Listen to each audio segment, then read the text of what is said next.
Hello, we are here. Good morning. Good morning, everyone. I'm Jennifer Shlomovich. I'm Kimberly Winters, and this is That Vegan Morning Vegan Show. Morning Show. All right. We have been planning this for a really long time, haven't we, Kimberly? We have. We definitely have. It's been like since last summer, I want to say. Yeah, I think like we were talking about it in June, and then we actually started like creating all the various components. And there was a lot of little components that needed to be created before we got to sit here today in front of all of you. I know. It's so amazing. Yeah. So if you're watching now, please just go ahead and post in the comments where you're watching from. Feel free to share any questions or comments throughout the show, and we'll answer some questions towards the end. We have a couple things to chat about this morning, but we wanted to get your Monday started off the vegan way.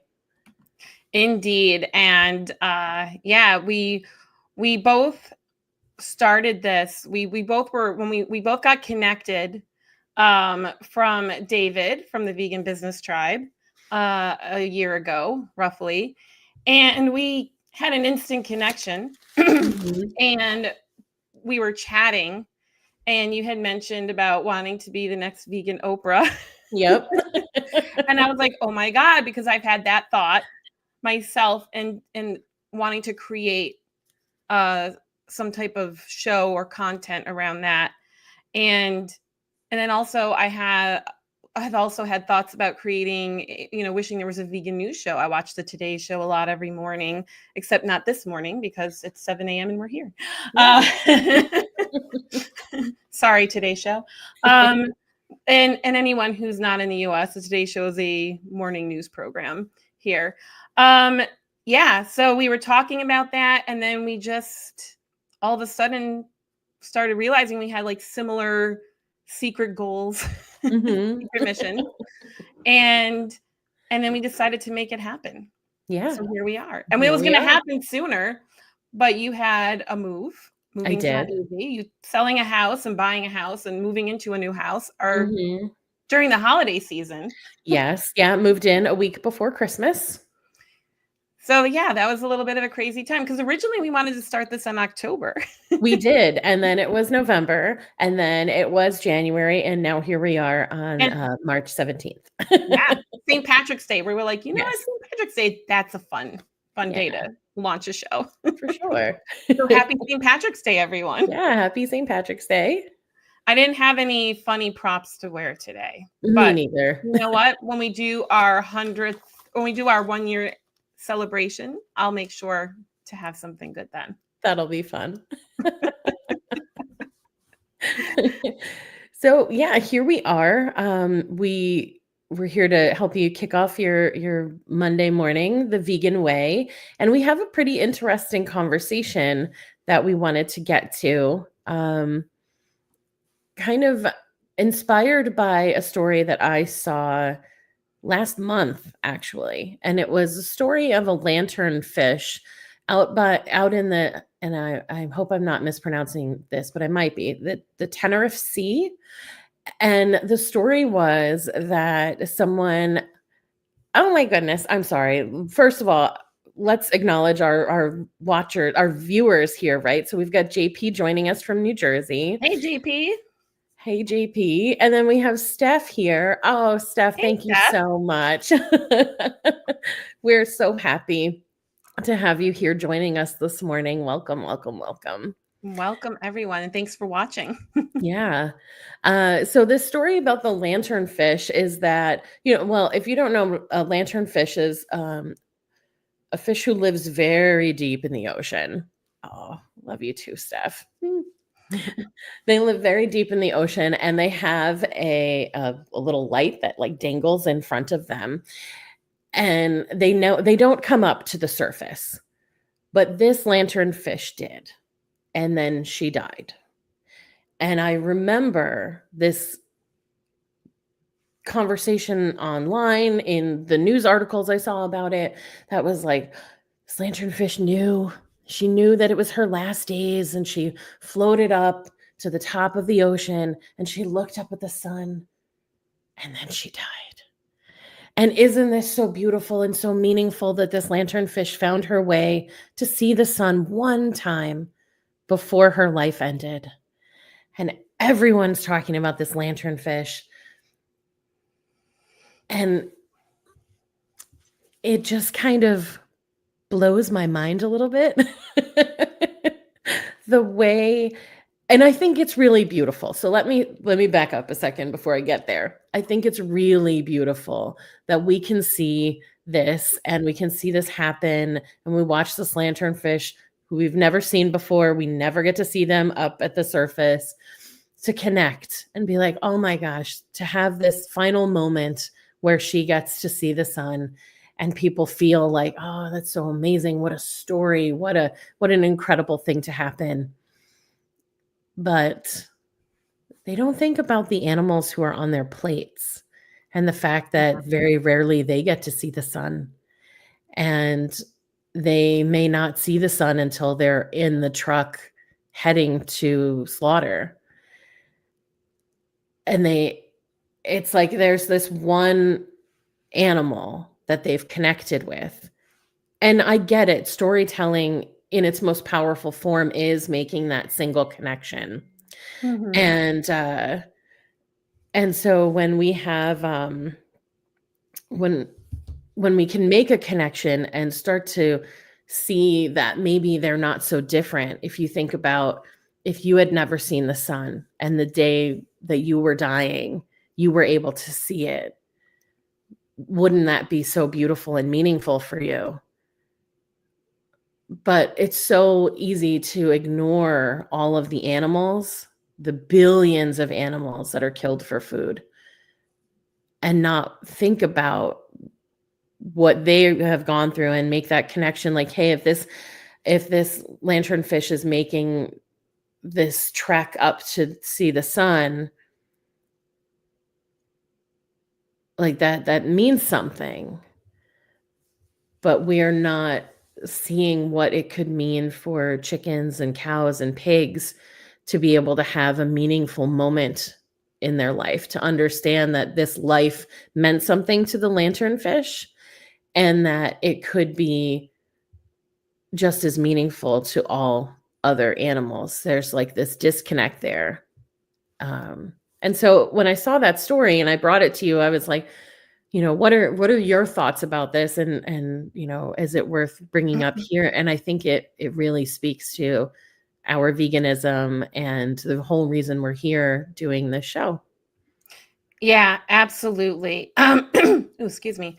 Yeah. And when you brought that up to me when we were getting ready to do this show, I had shared with you how there's a crab that I follow, Howie the crab, who belonged to Laura Porter. And Howie is a blue crab, was named Howie because they thought it was a male, but then later on discovered it was a female, but they kept the name Howie. And it was a pet for her daughter. And I discovered her a couple years ago, but she's been doing this for a long time. And every time Howie had to molt, there would be this whole like molt watch, and there'd be events and stuff watching her molt, because crabs, they outgrow their exoskeleton, they have to shed it. And then they are able to grow because they outgrow the space that they're in. Well, sadly, first of all, crabs live, I think, around 4 or 5 years. Howie almost made it to 10. Mm-hmm. And she was worried because Howie was supposed to molt soon. She didn't know if Howie would even make it through. And all of a sudden, one day, Howie was normal. And then all of a sudden, Howie's body just started shutting down. And people were devastated. And Laura's not vegan, but she used her work with Howie. She would dress Howie up in little hats and make little stories. And she has other animals too. And she was on a mission to stop boiling animals alive, like crabs and lobsters. you know, and would talk about more humane ways of doing these things. Not that any of these ways are good, but I really appreciated her mission of bringing this awareness that there's more to these animals and that's something you throw in boiling water and put on a plate. Howie Yeah. was smart. Howie did have a personality and recognized Laura and interacted with Laura. And so people were devastated when Howie the crab passed away. I was crying. I was like, no, not Howie. And I ordered a Howie the crab plushie that I'm waiting for that I will definitely share because Howie was really great and special. And then I saw people started creating artwork around Howie. And one of the pieces someone created was a sunfish with Howie. Both things happened around the same time. The sunfish happened a little bit before Howie. And yeah, all these people, sharing their love for Howie and respect for Howie and the mission that Laura has been on to not boil these creatures alive. They have feelings. And but then again, it goes back to what you were saying, right? What about all the other farm animals, right? We have selective compassion. Yes. Yeah. And I get it. First, let me just say hello. Let's say hello to Diane. Good morning, Diane. Good morning, Diane. And I see we have Richard. Good morning, Yeah. Richard. Yeah, coming in from New Jersey. Thanks, guys, for being here. Yeah, thank you. Yeah, I think it's so big, right? When we think about the number of animals that are involved in factory farming, like I said, billions, right? And so people have a hard time connecting. But when people like Laura are sharing Howie, maybe some of her viewers, some of Howie's fans, maybe they didn't stop eating cows, pigs, and chickens, but maybe they stopped eating crabs. Yeah. Which is And progress. right. And the longer they stop eating crabs, now maybe they are starting to think, I stopped eating crabs because I realized, like Howie showed me, that crabs have personalities, they have feelings. I can relate to that crab, and I don't want to eat them because I understand that they have an interest in their own life. Yeah. And maybe that leads them to go,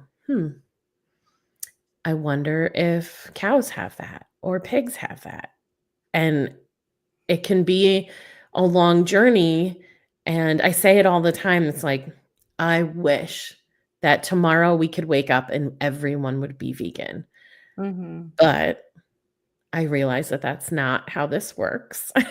and and to know that people are taking steps to remove animals from their plates and start to respect them for the individuals that they are, it is progress. And it makes me feel better that we're making progress. Yeah. I mean, I say all the time, with the confident vegan, it's about progress over perfection. I didn't become vegan overnight. It started with health things. It took me a couple of years. I've been vegan since April 2017. So we're coming up on 8 years. 10, 12 years ago, I would have never believed I would be a vegan. Sitting here with you right now.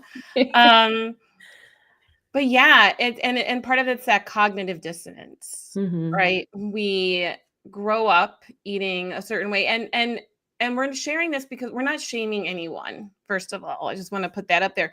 We want to talk about this topic because it's a very important topic, and it's something that frustrates and saddens vegans all the time, because once you join the matrix, it's like you have that big awakening moment, or you unplug out of the matrix, right? And all of a sudden you realize all the horrors that are happening to animals.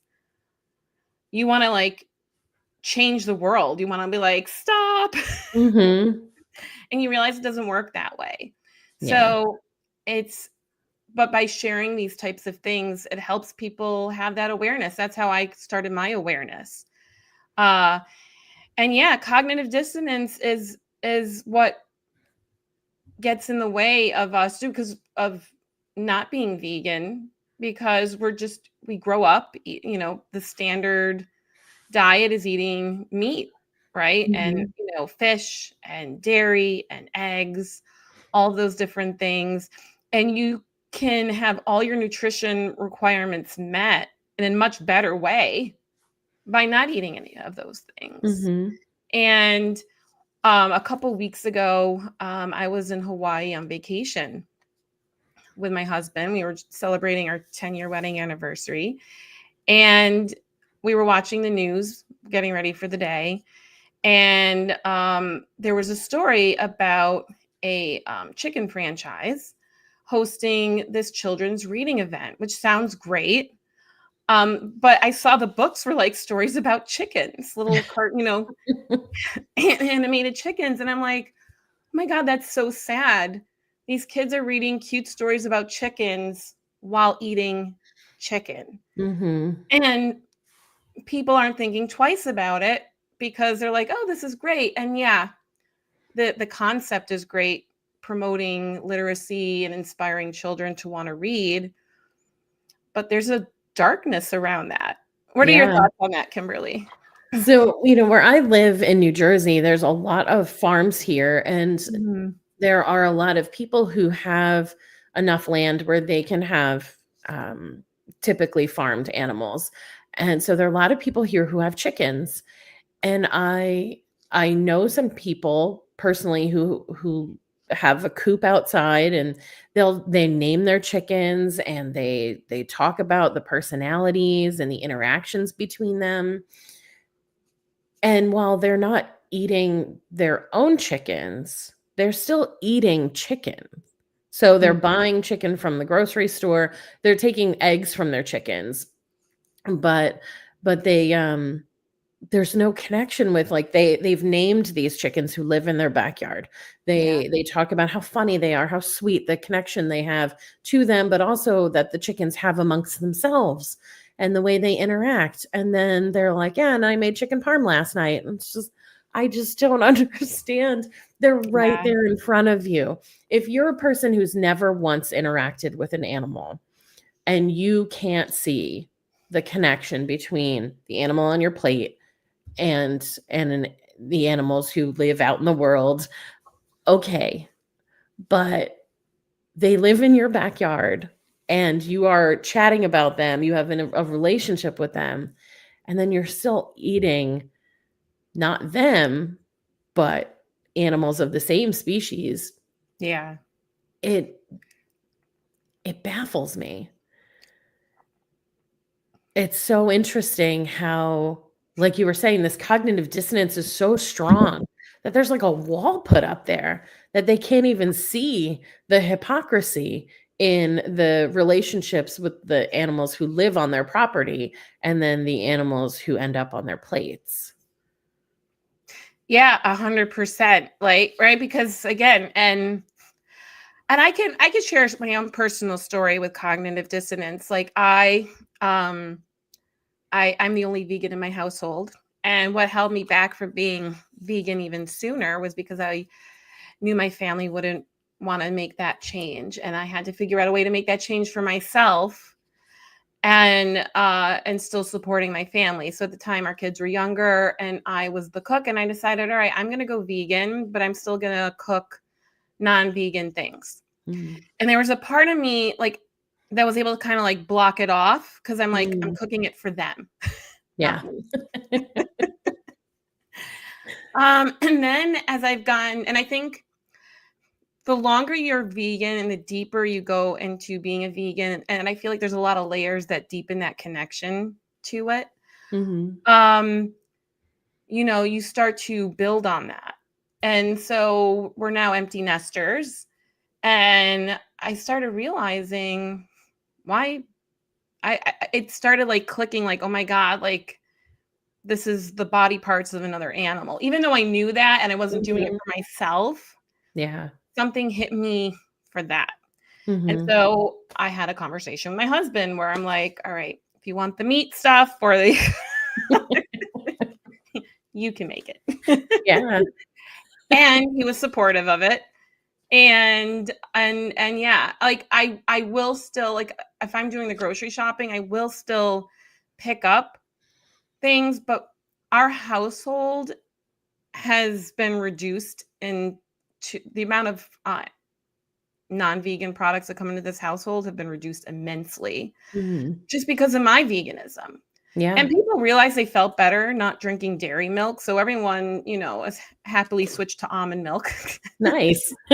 So, yeah, and so it's and my husband likes the vegan stuff that I make. Like, I'll, throw together a tofu stir fry. Like, during busy weeks, I have, like, a rotation of quick meals I throw Mhm. together, quinoa bowls, like, different things, and he's happy with it. Mhm. And, he has a little bit of, animal stuff during the week that he makes, but it's cut down. So that kind of ties into the progress piece of all of this, that the more action we take, it has like a ripple effect Yeah. in the household, right? Mhm. People, we sometimes look at things as a whole, like, oh my God, I can't have this huge impact because the world is so big. But if you have that impact in your household, that will have a ripple effect. Yes. Yeah. And you never know. Every time you make a choice, like you say to your husband, "Hey, I'm not going to prepare this anymore." That that allows for like a new level of respect and a different kind of interaction. And also, we don't know the people that we talk to, our spouses, our friends, our family. When we share stories like that, we don't know what's happening in their head, what they're thinking about. Right. And maybe they tell someone else about this, like, and now other people are hearing there's a way to live with someone you love who's not doing the same thing you do. So maybe someone who had been thinking like you were at first, oh, I really want to go vegan, but my family's not going to be into it. Now Yeah. they've heard, not even directly from you, that it's Hmm. possible. And so now they're thinking, okay, I can do this and I can set boundaries and let my family know, here's what I'm willing to do, here's what I'm able to do, and here's where I need you to step up and care for yourself while I care for myself. And the more that we tell people and we show up as vegans, and this conversation has been a little heavier, but when we show up as like vegans that are living our best life, we're doing the things that matter to us, other people see that. And Yeah. we have no idea how many people we're able to touch in a way where they say, I can do this too. And we make a change just by being who we are. We allow other people to show up as their true selves too. And we have an impact, and we'll never know how big our impact is. This is very true. I mean, just look at how much veganism has advanced. When I became vegan almost 8 years ago, it was relatively not as challenging as maybe being a vegan 20 years ago, 15 years Mhm. ago. But there were still things you wouldn't be able to find in a mainstream grocery store. Like, I had to go to like a specialty store um, for vegan cheese Mhm. or vegan ice cream. Yep. Now I can walk into a mainstream grocery store and find those things. Mhm. So I feel like, and there's a lot of restaurants now who aren't vegan are making an effort to have something more than just a salad. Mhm. Yeah, For or vegan. french fries and soda, right? Right, french fries and soda. Like, a lot of, like, there's a diner by me that now has a Beyond Burger. Nice, yeah. And so I'll order a salad with a cut up Beyond Burger on top of it, and I Mhm. smuggle in my own dressing.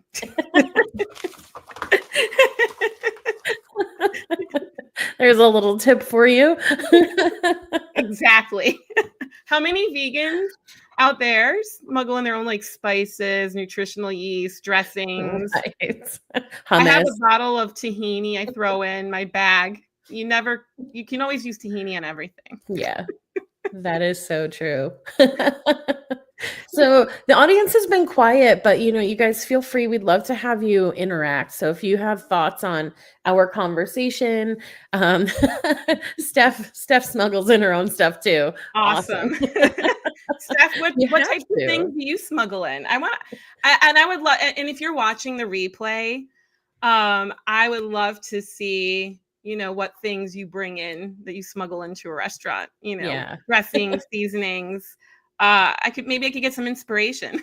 Right. I remember I used to be part of, oh, what is her group? Lindsay Nixon's group, like the healthy herbivore. I can't remember the name of it. But anyway, a big thing there because a lot of her stuff is, she's a whole food plant based. So there's no oil, salt, Mhm. sugar. And her thing was always smuggling in potatoes. So and she would call them like purse potatoes, pocket potatoes. She's Oh like, my you God, I smuggle love in some that. potatoes and some mustard because you can buy, packets of mustard. You don't even need to have like a jar if you don't have the space in your bag. And Yeah. you wrap up a couple of potatoes and like even going to like sporting events, you can get them in to you can bring in potatoes because a lot of places like that still don't have many options. Or Yeah. if you're stuck going to a restaurant where they really don't have anything vegan and your option is the salad, you cut up a potato and now it's a bit more filling. So you can it'll hold you over until you can get where you can eat eat a proper meal. But I yeah, tell love us, what are you guys smuggling in? What are your thoughts on anything we've talked about? Like, we want this to be a conversation between all of us. So we'd love for you to let us know in the comments. Yeah, and I can't believe it's almost time to wrap up, but yeah, and if you're watching a replay, type in replay and where you're watching from. Yeah. We want to know who's watching. Yeah. And we want to also answer questions. So any questions you want me and Kimberly to answer on future episodes, we would love to do this. We're going to be doing this every Monday now at 7 a.m. Mhm. Eastern.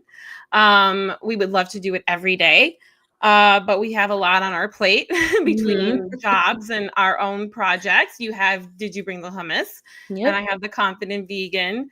Um, so we have a lot of different projects. So we're starting out with once a week, Monday, but we would love to build on that in the future. Yeah. Yeah, that would be great. To make this the full-time gig? Yes, please. Yes, please.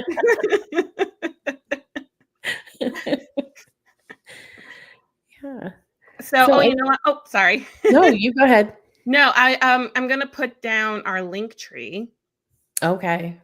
Very because cool. I think I grabbed the link. So while you're talking, I'm gonna just grab our link tree. Yeah. So I was just going to kind of let you know. So if you put some oh yeah, let's see. What's Diane got to say? Yes. You are so right, Diane. And since we only have 2 minutes, I don't know that we'll get to really get into a full conversation, but we'll make this a topic for one of our upcoming segments. It is baffling the number of shelters and different groups that are raising money for animals or care for animals in their own um, organization, and they'll have these events where everything on the menu is animals. So Yeah. you're raising money, and then there's like cows, pigs, and chickens on the plate. And that goes back to the cognitive dissonance, I think, where we're not making the connection, or people are going, no one's going to attend this event if we're feeding them vegan food, which is so silly. But that is a great topic. Jen, what do you have to say about that real quick?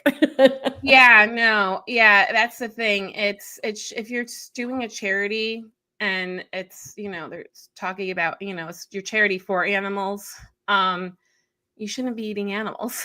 Right. But I love that. I think we should definitely make this a topic for an upcoming segment. Thank you for that, Absolutely. Diane. Yeah, thank you, And Diane. And then Steph, she's a movie theater snuggler. Smuggler. Yeah. Me too. Jared's- Me too, Steph. oh my gosh, I wish I was smuggling in such healthy things into the movie theater. That I am not. I'm inspired though. Yeah, my favorite thing is vegan Robs. You know those vegan Robs, veggie Robs, like the beet puffs and the cauliflower puffs. I'll put a bunch of. I'll bring like 3 or 4 baggies of that. You guys are so much better than me. I'm just smuggling in. I keep wanting to say snuggle. I'm just smuggling in vegan candy. I do that too. I like Junior Mints. Junior Mints are vegan. Oh, they are? Yeah, last time I checked. Yeah. That's amazing. I haven't done it in a while, but yeah, they those are vegan. And Oreos, of course, the classic vegan go-to. Accidental vegan. Yep. Yep. Oh my goodness, it's 7:30 already. It is. So I think that'll do it. Thank you so much for tuning into that vegan morning show. Yeah, we appreciate you all being here. I put the link to our Linktree. And if you want, you can sign up for our free cookbook and join our mailing list. We won't spam you. It'll just give you updates on what's going on with us. We want to build all kinds of exciting things with this project. So tune in, but you can connect with, and you can also connect with Did You Bring the Hummus and the Confident Vegan stuff as well. We have all our links on that link. Awesome. Thanks so much, Jen. And thanks everyone for joining. Thank you, Kimberly. Bye, everyone. We'll see you next week.